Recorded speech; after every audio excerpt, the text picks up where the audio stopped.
Live from Radio Row at Super Bowl 60 in San Francisco, this is Roy Kessel with Sports Philanthropy Network, and we're so excited to have with us today Al Smith. Al, thank you for taking time to join us on the show. Well, appreciate you for having me. Thank you. We're excited to learn more about the work that you're doing. We know you're doing a lot of important work in the community, so tell us a little bit more about what those initiatives consist of.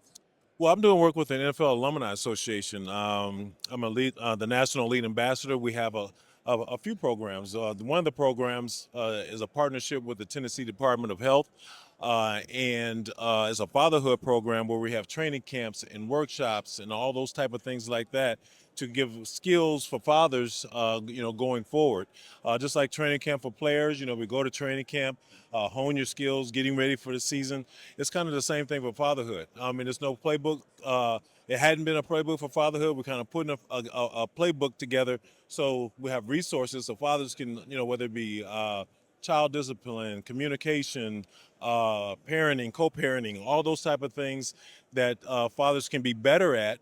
And being around other fathers enhances that because a better father makes a better child and a better family. Well, it's interesting because historically mothers have done a lot of that, getting together, getting mothers groups together and really work on how they can help their children. But for fathers, that hasn't been as common. Well, that's true. I mean, fathers kind of they kind of get forgotten sometime, in the hustle and bustle of life. But in this situation, we're really trying to hone in on it because we want fathers to be the best version of themselves, to give them every opportunity to be successful in their homes, their own well-being. Taking care of themselves. If they don't take care of themselves, they're not going to be able to take care of anybody else. And by doing so, it puts them in a situation where they're a better version of themselves, a better version for their child, their family, and their community.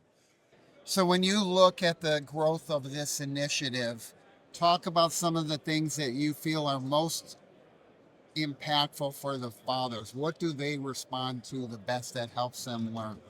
They respond to having the ability to open up and talk about some things. It's a form that a lot of times, we as men, we hold things in.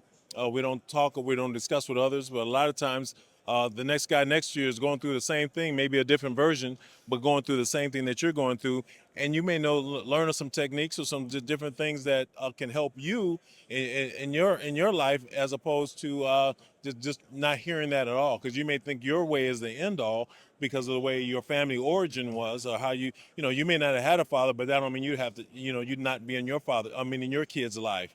So trying to break that generational chain and try to continue to build on that, and along with that, obviously, we have other campaigns as well, but at the same time, with the fatherhood, having that playbook that fathers can have and being able to have those resources to fall back on as they go forward. It's so important because what you talked about is what people experienced when they were growing up, right? And we only know what we know. So if you didn't grow up in a family that did things a certain way, you don't really know anything different. You think that all families are like that. And so getting that playbook is really helpful for somebody to be able to start identifying, hey, I'm doing this, or I'm not doing enough of that, or I'm doing too much of something else. Well, exactly, because you can kind of see where you're at. I mean, it's kind of like a player. Like I said, will be training camp. You get a coach. You learn different things from different coaches, a new technique, a new way to be a better player. Whether it be eating better, better sleep, your footwork, your workout, your nutrition, all those little different things that you can be better at.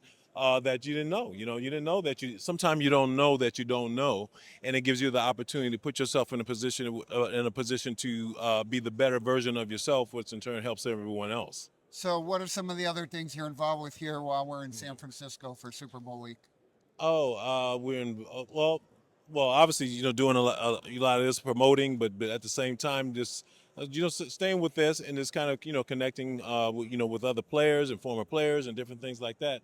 I have one more campaign I'd like to speak about, if it's okay with you. Of course. Is our cancer campaign.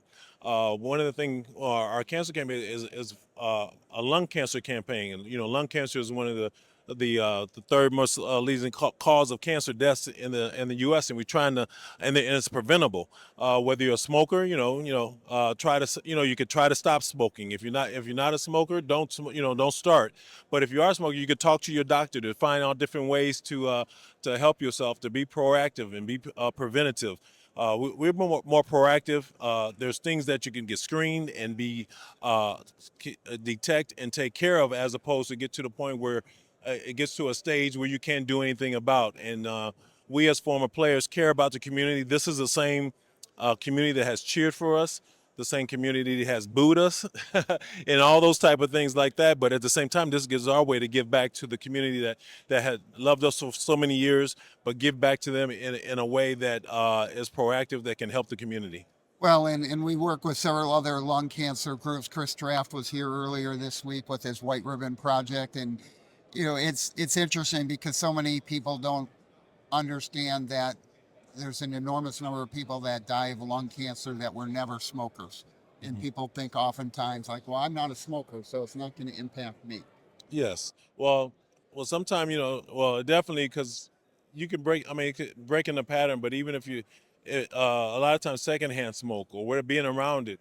I was at an event actually last night. I had to make a detour. It's kind of like breathing that in, but at the same time. If that's do it in moderation or whatever the case may be, but talk to your doctors to kind of find out where you are, so you can be able to have a game plan. How to combat it and how to be proactive with it. Well, thank you for all of your important work that you're doing now. We're proud of that. We look forward to seeing how we can support with that, and would love to have you join us at Sports Philanthropy World this year in Indianapolis, August 3rd through 5th with the Lilly Family School of Philanthropy. So thank you for being here. But thank you for your time. And for all our viewers and listeners, thank you for joining Sports Philanthropy Network. This is Roy Kessel signing off live from Radio Row at Super Bowl 60 in San Francisco. Please remember to live generously.